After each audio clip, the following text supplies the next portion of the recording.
All right. Welcome back to the Mikey Mike Show, news and entertainment. It's me, Michael B. Wiley. Look, fam, before we get started, I need you guys to hit that like button. Hit that like button, fam. Come on, get my likes up.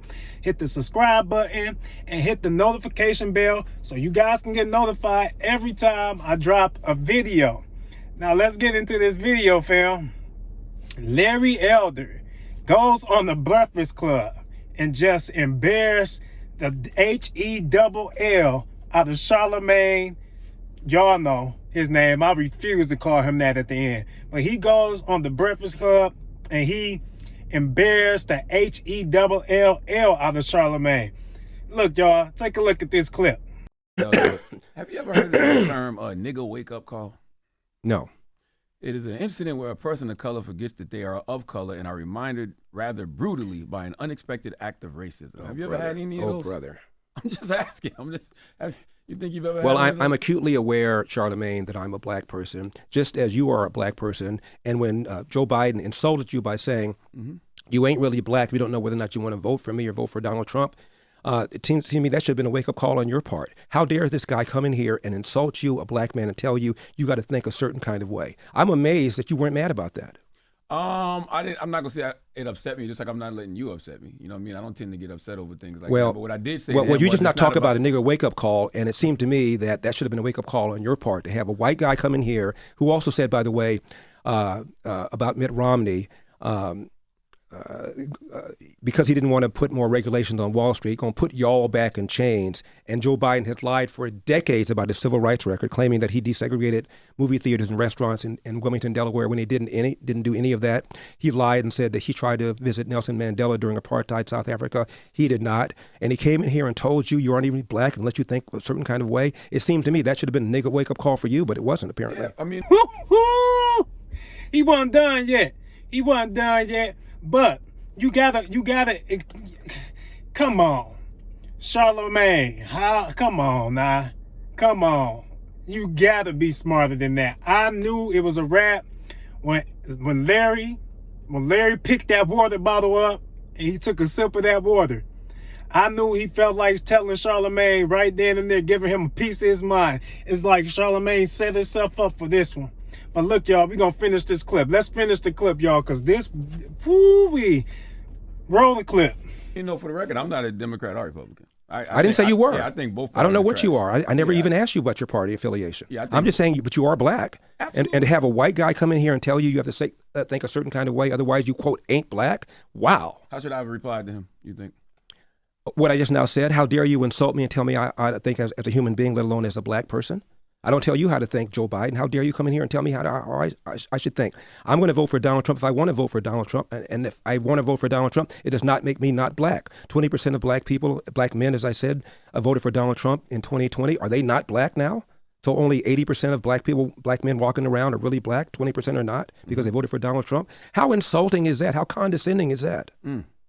I mean, you're probably right, but I didn't take it in that way. Well, I did. This is a guy, Joe Biden, who, when he first got into the Senate, hung out with segregationists, talked about how well he got along with them, talked about how he didn't want integration because of a jungle.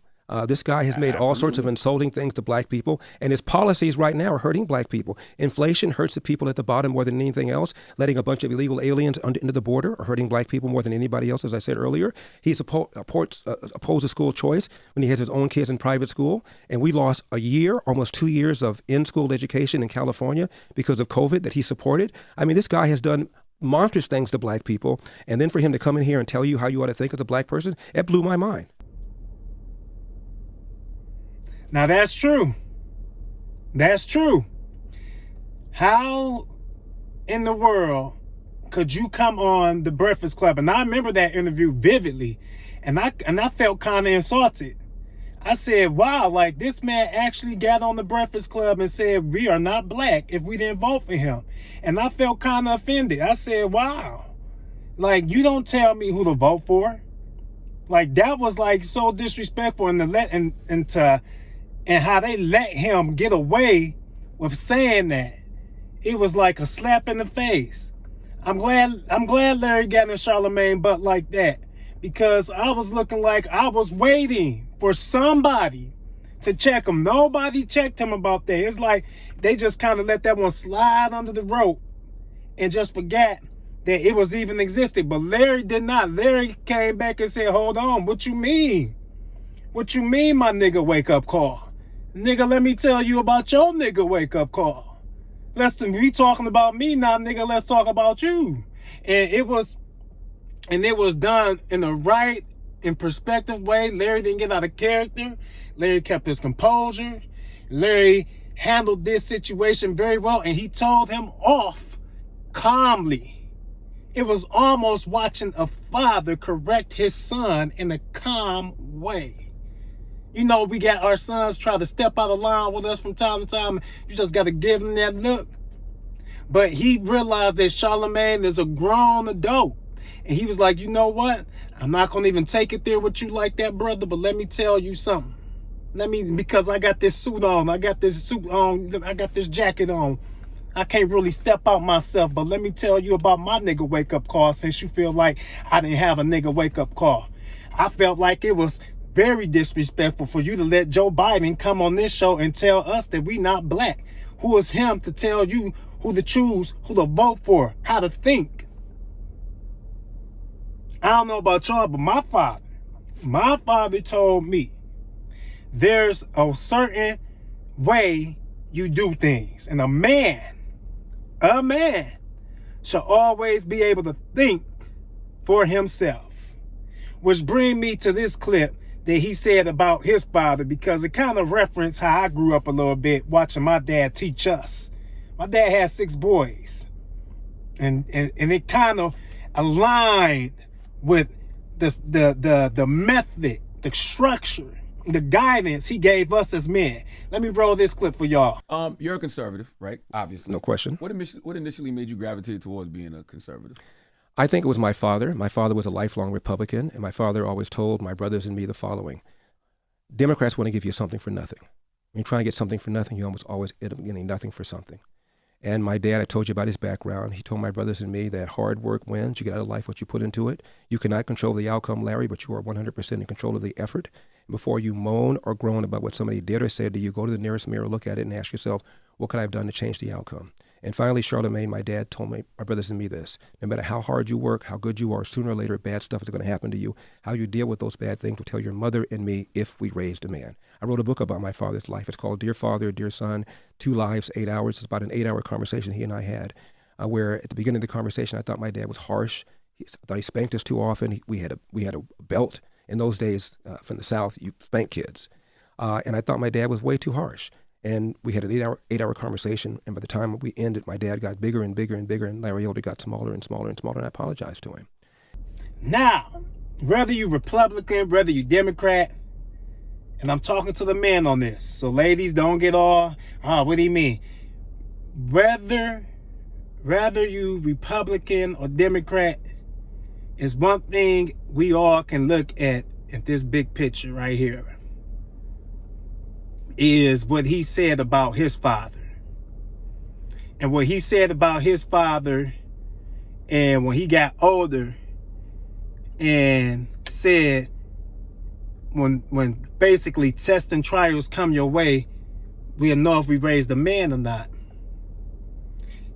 Hit home for me.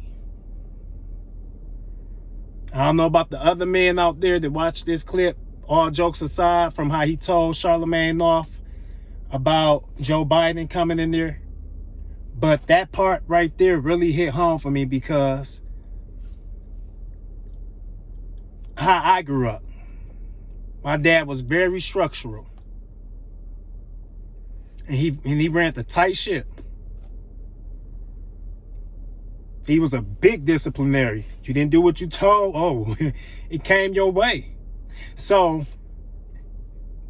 to put a cap on everything, Charlemagne, you set yourself up for that, and I'm glad you set yourself up for that, because 5 years ago, almost, I wanted to come on that show and put my foot up your butt for letting him come on there and tell y'all that you're not black if you don't vote for him. Regardless of your political views, you black because of this.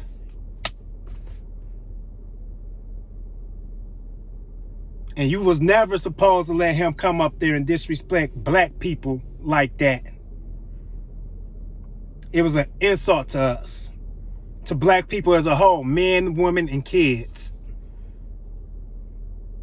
And I'm glad Larry caught it, and I'm glad he told you off like he was supposed to, and I'm glad he brought it up.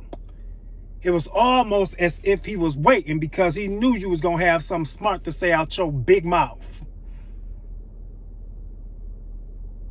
But that's all I got to say about it. You guys tell me what you think about this video in the comment section, how Larry got all up in the... I mean, and y'all got to watch the whole video. He got all up in their butt. He got all up in their butt. Baby girl that was on there, that was in the background yelling and cutting him off every time he spoke. Oh, he made her look stupid. He instantly shut DJ Envy up. And we're going to talk about him on a later date, about this Ponzi scheme. About this Ponzi scheme, excuse me, that he got going on with Caesar, allegedly. Yeah, we're going to talk about that. But y'all let me know what y'all think about this video in the comment section. It's your boy, Michael B. Wiley. Peace out.